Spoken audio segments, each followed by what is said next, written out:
Hey Tarot Tribe, it's Dustin from A Modern Metaphysic Man, and today I thought we could hang out and do a video response to Miss Kelly Bear and talk about the 5 decks that I absolutely can't live without. This was a little tag that she did a few years ago where she tried to pick 5 tarot decks from her collection that were her absolute most favorites, the ones that if she got rid of everything else, you know, those would be the ones that she kept. So these are the 5 that I feel like if I got rid of all of my tarot collection for whatever ungodly reason, that would never happen because I'm obsessed and in love with the tarot. These would be the 5 decks that I would really struggle with letting go. And they're in no particular order. I'm just going to go through them one at a time. I wouldn't say that there's one over the other. And this was really difficult. In fact, I had a number of decks. I had about 15 that I then pared down to 5, that I then pared down to about 7, and then it was like in and out of a couple back and forth over actually the last couple days of me thinking about this and which ones I wanted to include. So this is what it got narrowed down to. So the first one I want to talk about is the Darkness of Light Tarot. This deck is so beautiful. It's moody, it's beautiful, it's different, and it's my aesthetic. This is what when I first saw this deck, I was like, I have to have this. It's absolutely gorgeous, and this is kind of my go-to when I'm in a funk, when I'm feeling in a funky mood, or I want just a really clear reading on something. It's not a deck that I use very often for clients, not for any particular reason other than it is a really dark deck. Not dark in theme, but dark in tone, so it's hard to show up if I'm doing video readings or photographs, things like that. So I tend to steer away from this one when doing client readings. But it's absolutely exquisite. I love it, and I wouldn't trade it for the world. In fact, I have all 3 editions of this deck because I love it so much. So that is the Darkness of Light Tarot. Now, the next deck I want to talk about is probably my number 1 deck, by far. It is something that makes my top 5 decks year after year, and that is the Pagan Otherworlds deck by Uzi.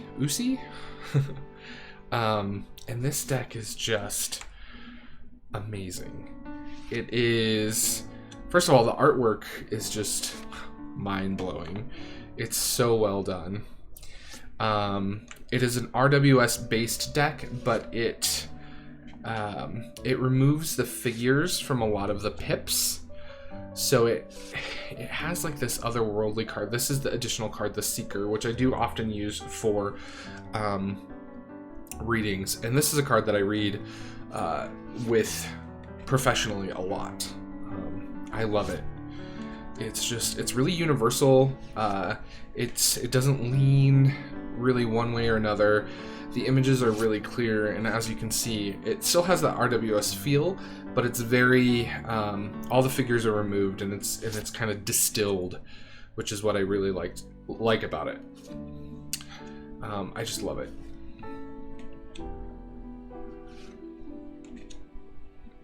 And this one basically has a permanent spot on my reading table. Like it never leaves, ever. And the cool thing about that deck too is it does come with these sort of moon phase cards. I actually don't put these in my deck and read with them. I know some people do. I like them. I had them out on my altar for a while as like just little indicators of what phase the moon was in.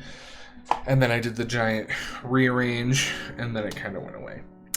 I just kind of put them away so they didn't get hurt. I haven't put them back. So the next deck, the third deck that I can't live without, is the first deck that a complete stranger ever gave to me. It's the first deck that one of my viewers sent to me after they saw that I had posted in some Facebook groups that I was looking for it. And it was a deck that I was looking for quite some time, and that's the Pamela Coleman Smith RWS, or the Dirty Pam, as it was affectionately coined by Miss Kelly Bear. And this is the first edition of the deck. It's now been re-released as the Radiant Wise Spirit deck, and it's larger, and it's really glossy, which is why I still turn to this one. And this deck is a classic. I was like, I have to have a classic RWS, because, you know, you really, you just do, right? It's one of those things. And the coloration on this deck is so, it's so unique, and it's vibrant, and it just, I don't know, this coloration makes Pixie's art really come to life for me. And so, you know, I definitely had to include this. And this is a one that I only read for myself with, because it has tons of sentimental value, because it was the first gift I ever received from a viewer on YouTube. And it just, I don't know, it just touched me, that someone, a complete stranger from halfway around the world, would do that for me. And so I love it, and I use it for my own readings quite often, actually. But this is a deck that I could not live without. I absolutely adore this deck.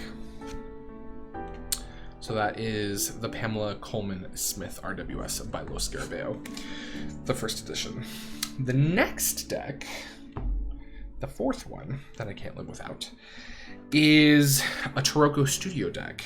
And Taroko Studio, if you're not familiar with them, they're based in Russia, if I remember correctly, and they have just really unique takes on the tarot, and they do a lot of art-based decks, which I really love. And so this one I like fell in love with instantly when I saw it. And I actually have the Lenormand deck that accompanies this. It's in the exact same style, and that is the Victorian Tarot. So this is a completely black and white deck, and I have done a full walkthrough of this on my channel if you're curious to see more of the cards. But it's all sort of these engravings from the Victorian period, and it's just beautiful, and it's so well put together. It's just really well done. It's black and white, which I like. And I like black and white decks because I don't get myself caught up in the color interpretations and things like that when I just really need a clear answer. And I find that this deck, a lot of people, when I do tarot readings, if they're more on the skeptical side, or, you know, hesitant about it, this doesn't scare them as much for some reason, because the images are really soft and beautiful. So yeah, I love this deck. It's just it's really comforting. It's a really comforting deck. I think that's the best way to describe it. And this cardstock is probably my all-time, hands down, favorite cardstock in the whole wide world. It shuffles like butter. It's exquisite. It's so nice. And I love it. So definitely check this out. It's available. They have an Etsy store, and they also have a website that you can buy directly from. I did see floating around a little while ago on the YouTube space that some people were having issues with the way the cards were cut. And I don't know, I feel like I'm gonna sneeze. I don't know why that was the case. Maybe it was just a manufacturing error or something, but mine are perfect. All of my Taroko decks I bought all of them directly from their website, have come in pristine condition, perfectly packed. I've had zero issue. It's been fantastic.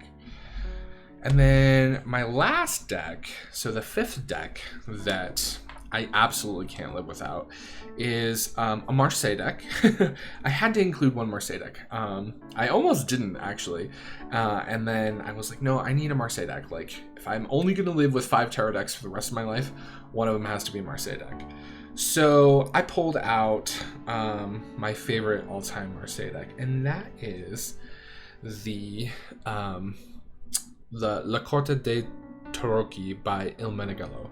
And this deck it's not a facsimile deck. It is a modern deck, so it is a modern take on the tarot. But it's, I don't know, it has this, like, first of all, the cardstock is like, oh, it's so nice. It's just absolutely gorgeous. But it has like this, I don't know, manuscript style to it, which I really like. It's really soft. And the artwork on it is just, I love it. It's whimsical, and it's beautiful. And there's so much hidden detail in these cards, but I love this deck. So much. It's actually the first Il Meneghello deck I ever purchased. And like the pips are just so pretty. I just love it. And I love, my favorite thing about this deck are these little birds, and you find them kind of through a lot of the major arcana, and they're just adorable. They're the cutest things in the whole world. But this deck is one of my go-tos, and I do actually read with this a lot professionally, and people really seem to like it because it's unique, and the shape of it, because it's really tall and narrow, I don't know, I think it fills some people's expectations of what tarot cards should be, right? Which is interesting to me. But yeah, I love this deck. It's beautiful. So yeah, that is my fifth and last deck. So just to review, and I'll show the boxes this time. The first one was the Darkness of Light Tarot. The second one was the Pagan Otherworlds Tarot. See if it'll focus. Maybe. Nope, Pagan Otherworlds. And then we have the Victorian Tarot, which is really nice. I love this deck. And then we have the Pamela Coleman Smith Tarot.